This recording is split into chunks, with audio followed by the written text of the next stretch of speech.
Entonemos el himno 16, Alma bendice al Señor.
Señor le bendiga en esta mañana. Quiero invitarlo en esta mañana, en este día del Señor, a colocarnos sobre nuestros pies, por favor. Y vamos a abrir nuestras Biblias en el libro de Filipenses o en la epístola de Filipenses.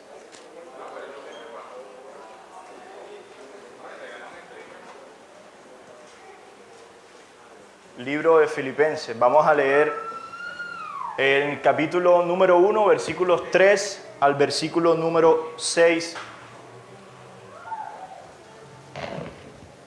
del primer capítulo.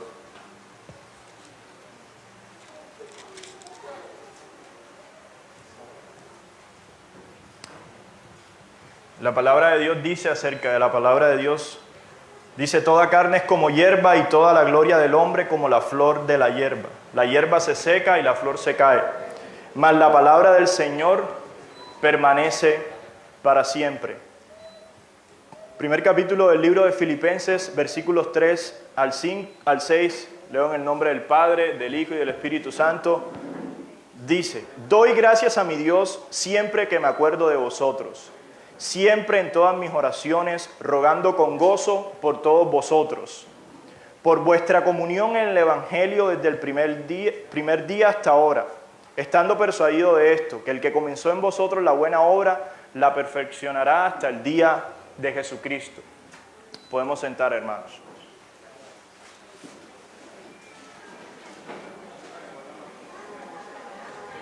Señor, te damos gracias en esta mañana por tu misericordia, Señor, que nos levanta y que nos trae a este lugar, Señor. Te pido, Señor, la asistencia de tu Espíritu Santo en estos momentos, que tu palabra, Señor, pueda hablar a nuestras mentes, a nuestro corazón, que nuestras mentes, Señor, que tienden a distraerse, a desconcentrarse, Señor, puedan enfocarse en esta mañana en escuchar tu palabra, Señor. Úsame como un instrumento tuyo, en el nombre de Cristo Jesús. Amén. Hermanos, si hay un libro de las Escrituras que creo yo memorizamos o recordamos versículos bíblicos, creo que es el libro de Filipenses. Esos versículos que vienen a ayudarnos en nuestros momentos de incredulidad, de miedo, de ansiedad. Y yo voy a leer algunos de esos versículos que son insignias de este libro. Por ejemplo, Filipenses capítulo 1, versículo 21 dice así: porque para mí el vivir es Cristo y el morir es ganancia. Filipenses capítulo 1, versículo 23 dice: porque de ambas cosas estoy puesto en estrecho, teniendo deseo de partir y estar con Cristo, lo cual es muchísimo mejor. Versículo 27 también dice: solamente que os comportéis como es digno del evangelio de Cristo, para que, o sea que vaya a veros, o que está ausente, oiga de vosotros que estáis firmes en un mismo espíritu, combatiendo unánimes por la fe del evangelio. En el capítulo 2, los versículos 3 y 4, dice: nada hagáis por contienda o por vanagloria, antes bien con humildad, estimando cada uno a los demás como superiores a sí mismo, no mirando cada uno por lo suyo propio, sino cada cual también por lo de los otros. Bueno, la sección que sigue, cierto, también es un clásico del libro de Filipenses. En el capítulo 3, por ejemplo, versículos 8 y 9, dice: y ciertamente aún estimo todas las cosas como pérdida por la excelencia del conocimiento de Cristo Jesús, mi Señor, por amor del cual lo he perdido todo y lo tengo por basura para ganar a Cristo, y ser hallado en Él, no teniendo mi propia justicia, que es por la ley, sino la que es por la fe de Cristo, la justicia que es de Dios por la fe. Y yo creo que sí lo podemos decir, ¿cierto? Sin leerlo, dice: todo lo puedo en Cristo que me fortalece. No voy a seguir leyendo porque hay varios, ¿cierto? Que son versículos que memorizamos, que traemos a nuestras mentes, y todos salen del libro de Filipenses. Por supuesto, esto es una mirada subjetiva mía, puede ser que yo tenga una preferencia por el libro, pero estamos familiarizados de alguna manera con esta epístola. De hecho, algunos de los nombres que se mencionan en esta epístola no son comunes. Timoteo, Epafrodito, Evodia y Síntique, ¿cierto? Son nombres que de pronto si vamos a Romanos 16 y leemos los 30 y pico nombres que dice Pablo ahí, no nos serían tan conocidos como estos nombres que aparecen aquí. Por otro lado, nosotros comúnmente entendemos la epístola de Filipenses con la temática del gozo, ¿cierto? Y ahí la han llamado, por ejemplo, la epístola o el evangelio del gozo. Es decir, que de alguna manera estamos familiarizados también con lo que se dice en esta carta o con la temática de esta carta. Sin embargo, esa palabra gozo que se usa aquí en esta epístola de Filipenses, que aparece 16 veces, cada vez que se menciona la palabra gozo es provocado o causado por otra cosa, por algo diferente al gozo mismo. Y eso lo vamos a ver más adelante. Lo que quiere decir es que Pablo no está tratando con el tema del gozo principalmente en esta carta hacia los filipenses, sino que el gozo viene a ser una causa de algo mucho más profundo o de una verdad mucho más profunda. Eso lo vamos a ver en el día de hoy. Ahora, ¿por qué Pablo decide escribirle esta carta a los filipenses? Tenemos ese contexto de que Pablo estaba en prisión en Roma, estaba a punto de lo iban a matar, ¿cierto? Entonces, él estando en la prisión y un año después de que funda la iglesia, recibe una ayuda financiera de esta iglesia, de la iglesia de Filipenses, de los Filipos, que era una de las iglesias más pobres de esa región. Y la persona que le lleva esa ofrenda es este personaje que conocemos como Epafrodito, un nombre, el chiste típico de los nombres de la Biblia, un nombre para nuestros hijos. Epafrodito, cuando va en ese viaje llevándole la ofrenda a Pablo, se enferma y casi se muere. Se enferma y casi se muere en ese viaje. De hecho, Pablo dice algo que tiene que ver mucho con la temática de la carta acerca de Epafrodito cuando estuvo a punto de morir. Dice: mas tuve por necesario enviaros a Epafrodito, mi hermano y colaborador y compañero de milicia, vuestro mensajero y ministrador de mis necesidades, porque él tenía gran deseo de veros a todos vosotros y gravemente se angustió porque habías oído de que había enfermado. Miren lo que dice Pablo de él: pues en verdad estuvo enfermo a punto de morir, pero Dios tuvo misericordia de él, y no solamente de él, sino también de mí. Entonces, Pablo recibe la ofrenda por Epafrodito, Epafrodito cae enfermo.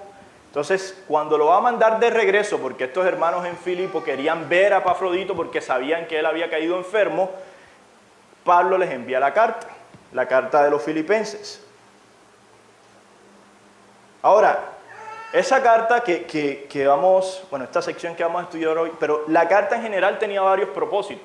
Podemos llamarlos propósitos secundarios al propósito principal que tenía Pablo. Por ejemplo, Pablo quería expresarle su gratitud, la gratitud de Pablo por la generosidad. Eso lo vemos en los versículos 10 del capítulo 4. En gran manera me gocé en el Señor, que ya al fin habéis revivido vuestro cuidado de mí, de lo cual también estabais solícito, pero faltaba la oportunidad. Refiriéndose a la oportunidad de ofrendarle o enviarle la ofrenda a Pablo. En los versículos 14 y 15 de ese mismo capítulo dice: sin embargo, bien hicisteis en participar conmigo en mi tribulación. Y sabías también vosotros, oh filipenses, que al principio de la predicación del evangelio, cuando partía de Macedonia, ninguna iglesia participó conmigo en razón de dar y recibir, sino vosotros solos. Entonces, este era uno de los propósitos de enviar esa carta. Pablo quería expresarle su gratitud a la iglesia de Filipenses por la ofrenda que habían recibido. Él quería explicarles también por qué había enviado a Epafrodito de vuelta. Lo encontramos en los versículos 25 y 26 del capítulo número 2. Ya los leímos, ¿cierto? No los vamos a volver a leer. Los filipenses sabían que Epafrodito había caído enfermo, estaban angustiados y esa era una razón de enviar la carta con Epafrodito, porque querían ver a Epafrodito. Y también quería informarles que en breve iba a enviar a otro colaborador de él, que sería Timoteo, en el versículo 19 del capítulo 2 dice: espero en el Señor Jesús enviaros pronto a Timoteo para que yo también esté de buen ánimo al saber de vuestro estado. Pablo también quería advertirles acerca de los judaizantes, un tema que trata en varias epístolas. Lo encontramos en el capítulo 3, versículo 2. Sin embargo, como dije, estos son temas secundarios, no es el tema principal de la carta. Vayamos entonces al saludo inicial de Pablo en esta carta de los filipenses, versículos 1 y 2 del capítulo 1, que dice: Pablo y Timoteo, siervos de Jesucristo, a todos los santos en Cristo Jesús que están en Filipos, con los obispos y diáconos, gracia y paz a vosotros de Dios nuestro Padre y del Señor Jesucristo. Llama la atención que en este saludo inicial, a diferencia de las otras epístolas o cartas del apóstol Pablo, Pablo no se está presentando como apóstol. Pablo está diciendo siervo del Señor Jesucristo. Y esta palabra siervo no la usa Pablo aleatoriamente. Puede ser que Pablo no tenía necesidad con los Filipos porque lo conocían de probar su apostolado. O puede ser que había familiaridad entre Pablo y la iglesia de Filipos y él no necesitaba presentarse como el apóstol, sino como un siervo. Pero más interesante aún de estas dos ideas posiblemente por la cual Pablo usa la palabra siervo, es que esta palabra siervo Pablo no la está usando aleatoriamente, sino que la segunda vez que se menciona esta palabra siervo está relacionada a Cristo y es la palabra esclavo. De manera que Pablo tiene conciencia al momento de usar esta palabra siervo o esclavo en su saludo inicial. Por otro lado, y esto también es interesante porque no pasa en todas las epístolas de Pablo, Pablo decide compartir la coautoría de esta carta con otra persona, y es Timoteo. ¿Por qué será que Pablo decide compartir? Una pregunta que nos va a quedar, pero la vamos a responder. ¿Por qué Pablo decide compartir esta carta con otra persona. Ahora, ¿a quién va dirigida la carta? De acuerdo a lo que dice el versículo, dice a todos los santos en Cristo que están en Filipos con los obispos y diáconos. Pablo reconoce el liderazgo de la iglesia, reconoce que hay obispos y hay ancianos, pero la carta no va dirigida solamente a los líderes de la iglesia, va dirigida a todos los santos en Filipos. Ahora, el corazón de Pablo en la carta, y lo vamos a ver en el versículo 27 del capítulo 1, es que los creyentes de Filipos se comporten como es digno del Evangelio de Cristo. Vamos a leerlo nuevamente. Versículo 27 del capítulo 1 dice, solamente que os comportéis como es digno del Evangelio de Cristo. Este es el corazón de Pablo en la carta. Él anhelaba que cada uno de los creyentes, todos los santos que están en la iglesia de Filipos, se comporten como es digno del Evangelio de Cristo. Ahora, en ese mismo versículo, Pablo les va a indicar cómo es vivir digno del Evangelio de Cristo. Demandaba algo, que es la parte B de ese versículo, para que, o sea que vaya a veros o que esté ausente, oiga de vosotros que estáis firmes en un mismo espíritu, combatiendo unánimes por la fe del Evangelio. Comportarse dignamente del Evangelio demandaba unidad entre los creyentes de Filipos. Unidad que Pablo expresa con las palabras un mismo espíritu, unánimes por la fe. ¿Qué quería decir esto de un mismo espíritu, unánimes por la fe, de unidad? Compañerismo en el Evangelio, o la comunión que tenían en el Evangelio. Esa era la forma en que iban a vivir dignamente del Evangelio.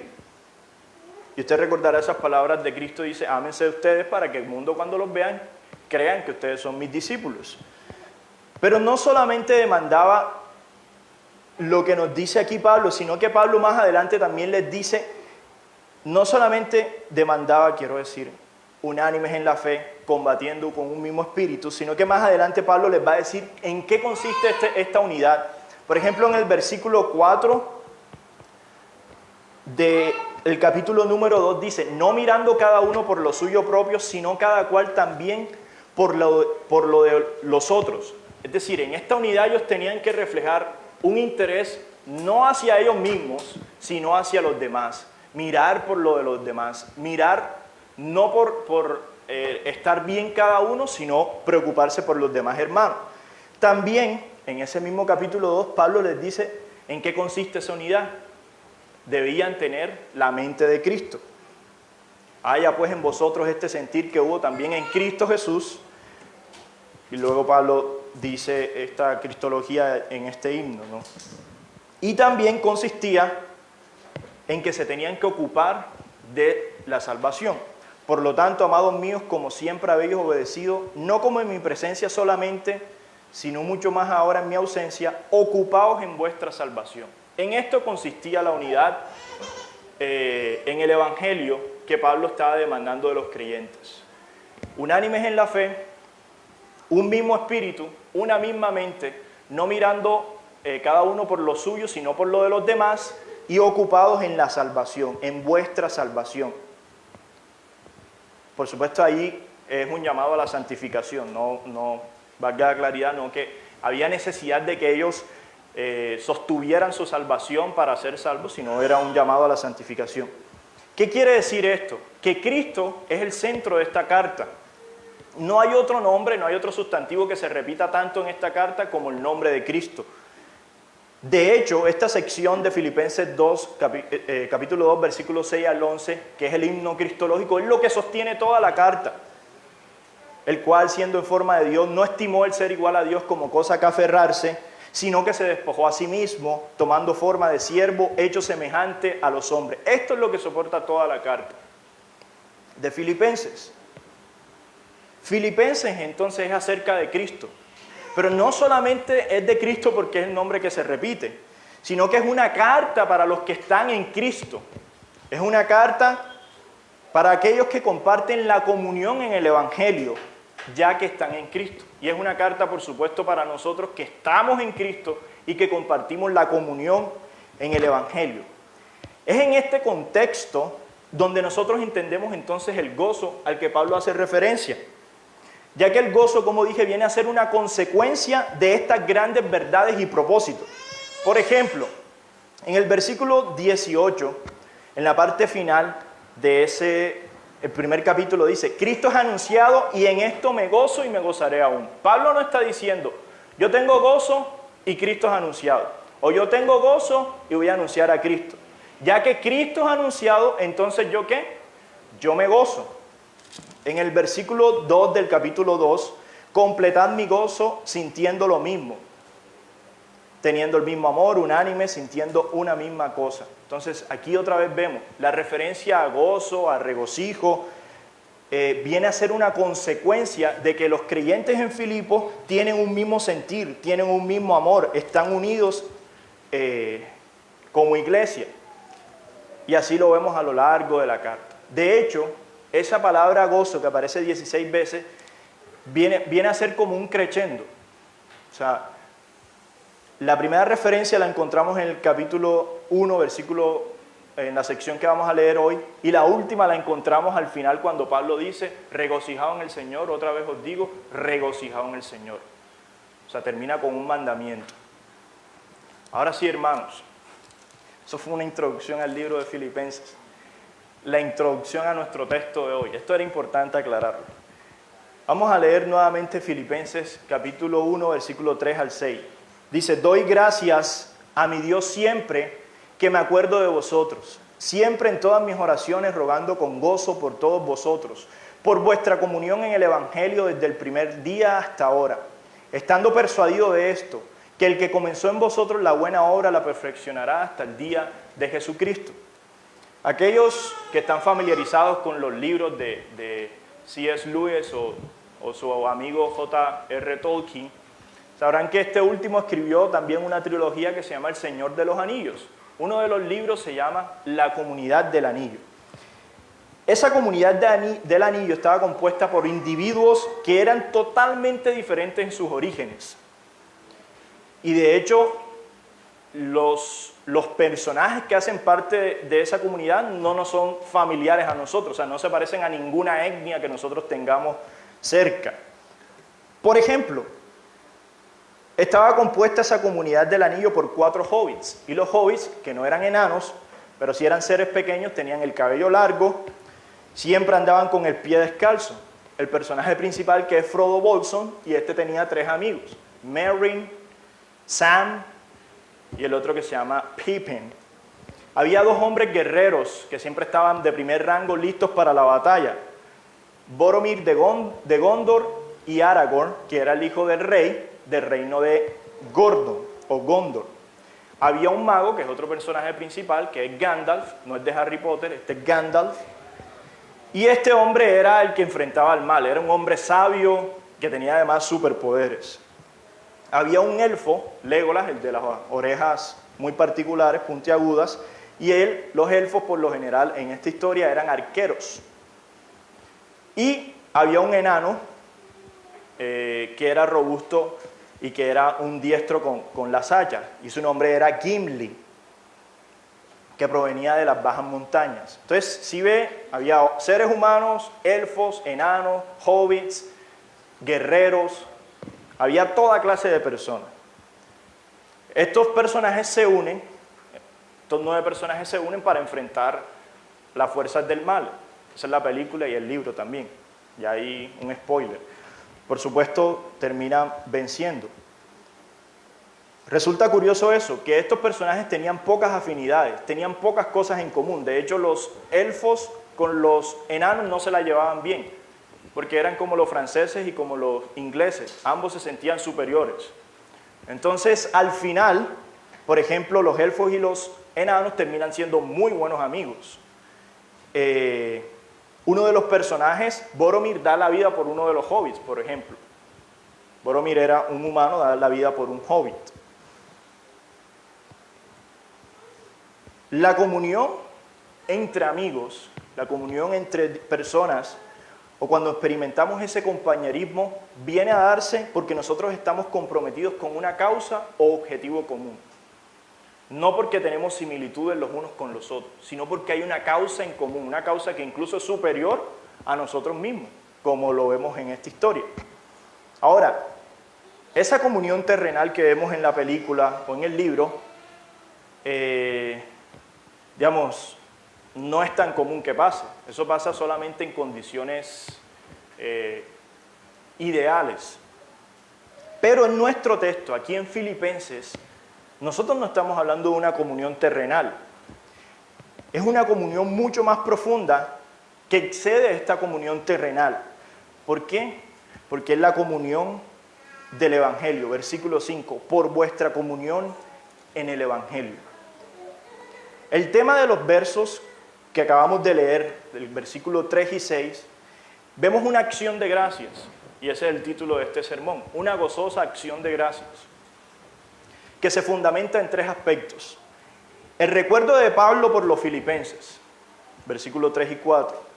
La participación o comunión de los filipenses en el Evangelio, versículo 5, y la confianza de Pablo en el futuro, versículo 6.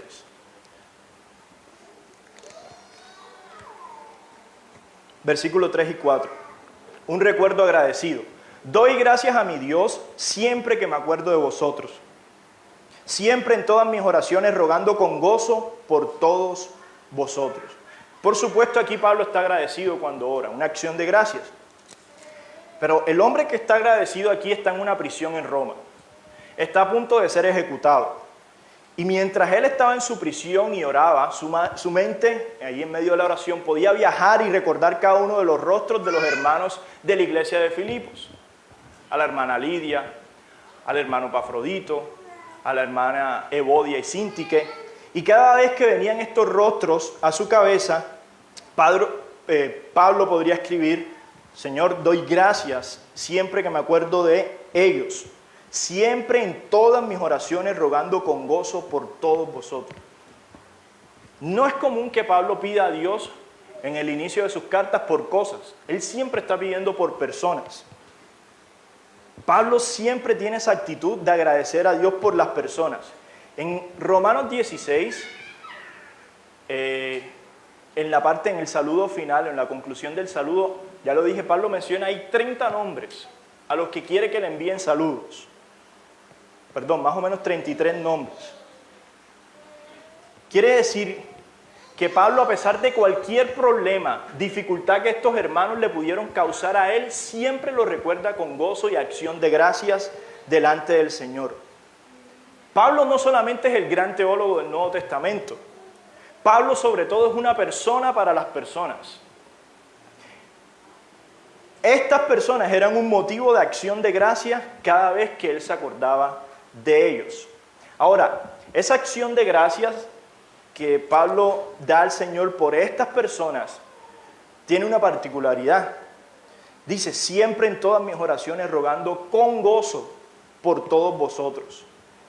El resultado de la oración de Pablo al recordar cada uno de los hermanos de la iglesia de Filipos no era solamente la gratitud, sino también el gozo. Y este es un asunto que se ve que es intenso en el corazón de Pablo por las palabras que está usando y combina en ese versículo. Dice, siempre en todas mis oraciones rogando con gozo por todos vosotros. Siempre, todos, todas mis oraciones.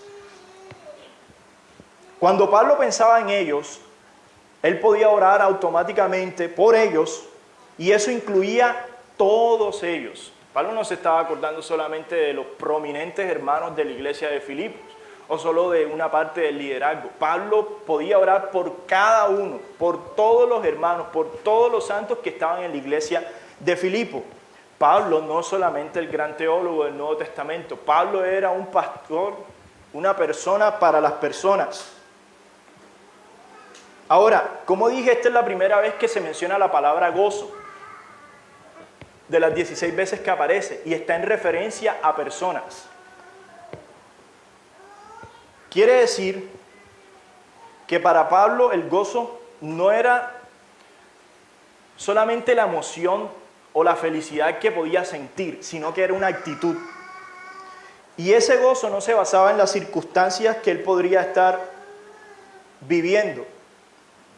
No era un gozo que tenía que ver con las circunstancias agradables, o si estaba próspero, o si tenía éxito. Era un gozo a pesar de las circunstancias.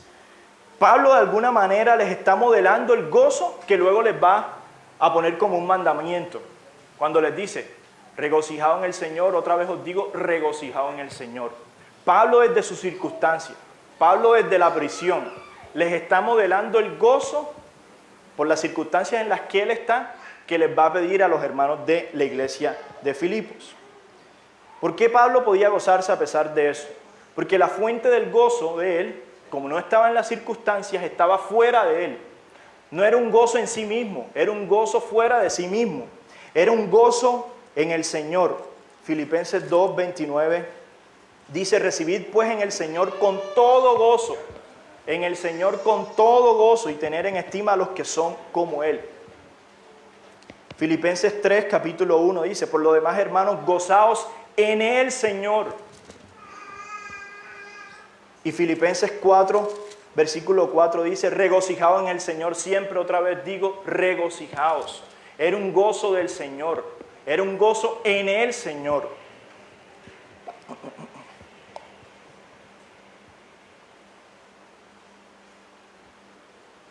Ahora, en el capítulo 1, versículo 5, Pablo da la acción de gracias. Ahí vemos la acción de gracias. Dice, vuestra comunión en el Evangelio desde el primer día hasta ahora. Como ya hemos dicho, la comunión a la que Pablo hace referencia aquí, o la comunión que él celebra, excede cualquier tipo de comunión terrenal. Y la razón de esto es que, como ha dicho Gordon Fee, esta comunión es una comunión de tres: Pablo, los filipenses y Cristo. La razón por la cual esta comunión es diferente a todo tipo de comunión o adherencia o comunión terrenal es porque es una comunión de tres, donde está Cristo. Es una comunión en Cristo, es una comunión en el Señor. Y es una comunión que podía perdurar, como lo vamos a ver más adelante. Dice, estando persuadido de esto, que el que empezó en vosotros la buena obra será fiel en completarla. El hecho de que ellos estuvieran en Cristo hacía que esa comunión tuviera como pegamento, ¿cierto? Cohesión, unidad. Esa palabra comunión que aparece ahí es la palabra koinón y hace referencia a eso, a participar, compartir. Esta comunión era una comunión de gracia. Versículo 7 dice, todos vosotros sois participantes conmigo de la gracia. Esta comunión era una comunión en el Espíritu Santo. Versículo 2, versículo 1. Si alguna comunión en el Espíritu, era una comunión en los sufrimientos de Cristo. Capítulo 3, versículo 10. Y la participación de los padecimientos de Cristo. Y por último, esta era una comunión con un costo, ya que los filipenses dieron generosamente a Pablo. Hiciste bien en participar conmigo en mi tribulación. Ninguna iglesia participó conmigo en razón de dar y recibir. Por lo tanto, la comunión de los filipenses con Pablo era una comunión que estaba enraizada en la gracia, una comunión que estaba enraizada en el Espíritu Santo, pero también era una comunión que involucraba sufrimiento y sacrificio. Por lo tanto, es una comunión que excede cualquier comunión terrenal que nosotros podamos tener. La comunión que Pablo celebra en esta sección no es la comunión de los creyentes cuando nos quedamos después de un servicio a tomarnos un café, porque eso sería comunión entre los creyentes. La comunión que Pablo celebra aquí es la comunión cristiana. Y no me malentienda, por supuesto no hay nada de malo en que uno se quede después de un servicio a tomarse un café. Pero la clase de comunión que Pablo hace referencia aquí es una comunión que excede eso.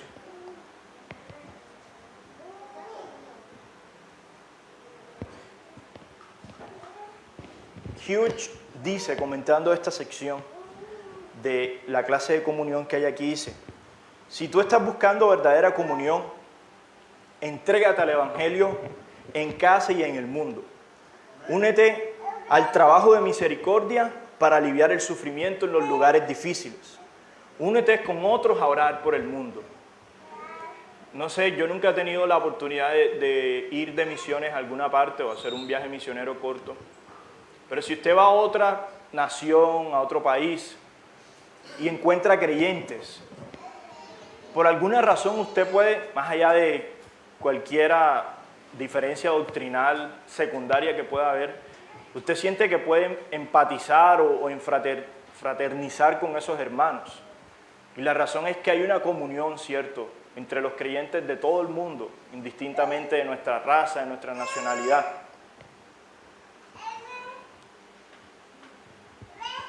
En el versículo que sigue, Pablo expresa una confianza agradecida.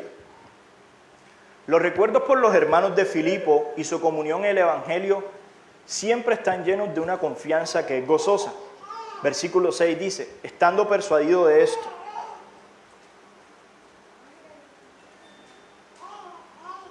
que el que empezó en vosotros la buena obra la perfeccionará hasta el día de Jesucristo. En el contexto de nuestro pasaje, esa obra a la que se hace referencia tiene que ver con la comunión en el Evangelio. Ahora, ¿cómo empezó esta comunión en el Evangelio o cómo empezó esta iglesia? Cuando Pablo fue a predicar a Macedonia, ¿cierto? Y había una mujer que se llamaba Lidia. Y dice Lucas que el Señor abrió el corazón de Lidia para que escuchara las palabras de Pablo. Y iba a ser creyente, se convirtió al Evangelio. Y luego con Lidia se convirtió su casa. Y luego Pablo es encarcelado y el carcelero también en Macedonia evangelizado por Pablo. Pero no solamente el carcelero, sino su familia también. Una linda referencia ahí a la familia. Aunque Pablo estaba en la prisión, él estaba convencido que la buena obra de la comunión en el Evangelio triunfaría gloriosamente hasta el día de Jesucristo. Esa obra del Evangelio, esa comunión en el Evangelio empezó con la elección de Lidia, individualmente. Luego el carcelero, luego todos los creyentes que hacían parte de la iglesia de Filipos. Y hay algo muy bonito de eso, que la iniciativa soberana del Señor y su fidelidad soberana es las que nos ayudan a perseverar hasta el final. O mejor dicho, la iniciativa soberana de Dios y su fidelidad soberana son las que nos preservan hasta el final. Piense en eso, hermano. Piense en cómo, no sé cuántos años tiene usted, no en la iglesia, sino en el Señor. Piense en cómo ha llegado hasta aquí. Piense en cómo Dios le ha mantenido hasta esta fecha. Por supuesto, no ha sido porque nosotros nos hemos aferrado a Dios, sino porque Dios se ha aferrado a nosotros. Así como suena. No es porque nosotros nos hemos aferrado a Dios, sino porque Dios se ha aferrado a nosotros. Como diría San Agustín, no hay otra imagen del cristianismo que esa. Un Dios con heridas. Tampoco ha sido por nuestra bondad, sino por la bondad de Dios. No ha sido por nuestro carácter reverente, santo. No ha sido por eso. No ha sido ni siquiera por nuestro testimonio. Ni siquiera ha sido por nuestra perseverancia. Sino por la perseverancia del Señor. Estando persuadido de esto, que el que comenzó en vosotros la buena obra, la perfeccionará hasta el día de Jesucristo. Hermanos, ¿cómo vamos a enfrentar el lunes mañana?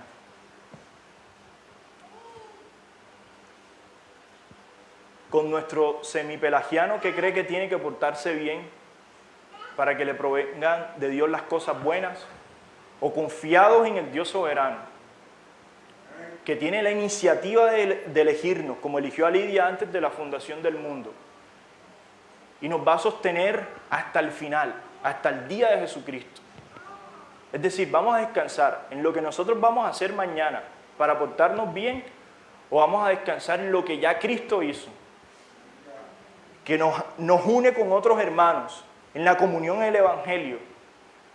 Y esa comunión va a salir triunfante, va a ser gloriosa hasta el final de Jesucristo. Porque quien nos llamó no es un hombre para mentir, ni hijo de hombre para que se arrepienta. Y la gracia que nos salva es la gracia que nos sostiene. Nos va a sostener el lunes, nos va a sostener el martes, el miércoles, el jueves, el viernes, el sábado, enero, febrero, marzo, abril, 2020, 2021, 2022, hasta que Dios nos tenga a este lado de la eternidad. Pablo, en una sección de Efesios, en una doxología, dice así. A leerla. Dice: y aquel que es poderoso para hacer mucho más abundantemente de lo que pedimos, entendemos. Piensen en eso. Dios es poderoso para hacer más abundantemente de lo que yo le pido, según el poder que actúa en nosotros. A Él sea la gloria en la iglesia, en Cristo Jesús, por todas las edades, por los siglos de los siglos. Amén. Según el poder que actúa en nosotros. Obviamente ese poder es el poder del Espíritu Santo. Y usted puede pensar como yo. Yo ese poder casi nunca lo siento, la verdad, en mi vida. Pero de eso se trata, de no sentirlo. Sino que ese poder, a pesar de que yo no lo siento, ese poder está actuando. Y es el poder que levantó a Cristo, hoy que es domingo de resurrección también, que levantó a Cristo de entre los muertos. Ese mismo poder que levantó a Jesús de los muertos es el poder que está actuando dentro de nosotros. Y por eso es que la gloria, entonces, esa es la doxología, Él sea la gloria en la iglesia, en Cristo Jesús por todas las edades. Porque ese poder no es nuestro. Es un poder, el poder de Dios. Señor, nosotros te damos gracias porque podemos tener comunión en el Evangelio. Y esta comunión, Señor, excede cualquier afiliación terrenal, Señor. Nosotros creemos esta mañana y confesamos que aquel que comenzó la buena obra en nosotros será fiel en completarla, en terminarla hasta el día de Jesucristo. Ayuda a nuestra incredulidad, ayuda a nuestros miedos. Confiamos en que tú eres el poderoso, Señor, el todopoderoso. Por eso, Señor, a ti sea la gloria en la iglesia, por todas las edades, por los siglos de los siglos. Amén. Hermanos, vamos a hacer una breve oración pidiéndole de verdad, de todo corazón, que el Señor aplique lo que hemos escuchado hoy a nuestras vidas. Amén. Amado Padre Celestial, te queremos orar en este momento, Señor, no por protocolo, Señor, no porque está estipulado en la liturgia, sino, Señor, de todo corazón, Padre.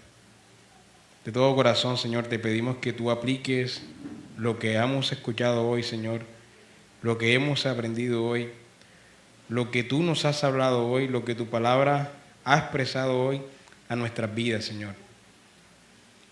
Permite, Padre, que podamos cultivar esa comunión en el Evangelio, esa causa común. Permite también que podamos tener ese gozo, Señor, que tenía Pablo en la carta, ese gozo que está omnipresente en toda la carta, Señor, que puedas permitir que nosotros también lo tengamos, Padre.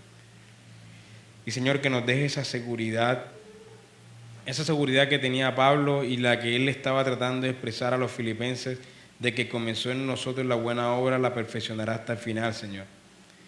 De que no es por nosotros, sino por ti, Señor. No es porque nosotros seamos muy perseverantes o muy firmes o nos aferremos mucho a ti, sino porque en realidad tú nos sostienes, Señor. Y por eso hemos llegado hasta aquí. Tú eres quien nos sostiene día a día, Señor, y permite que podamos ver ese futuro descansando en ti, Señor. Que pensemos en el mañana, no en nuestras deudas, no en nuestras preocupaciones, no en nuestras aflicciones, sino que pensemos en el día de mañana en que tú nos sostienes, Señor. En que tú nos sostendrás. En que tú nos provees, Señor. En que en ti tenemos la victoria asegurada, Señor, porque en última instancia se trata de eso. Somos más que vencedores en ti.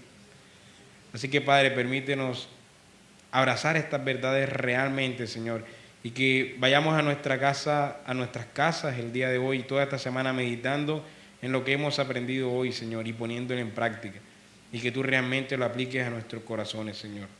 Te lo pedimos de todo corazón, Padre. En verdad, Señor, te lo pedimos. En el nombre de tu Hijo. Amén.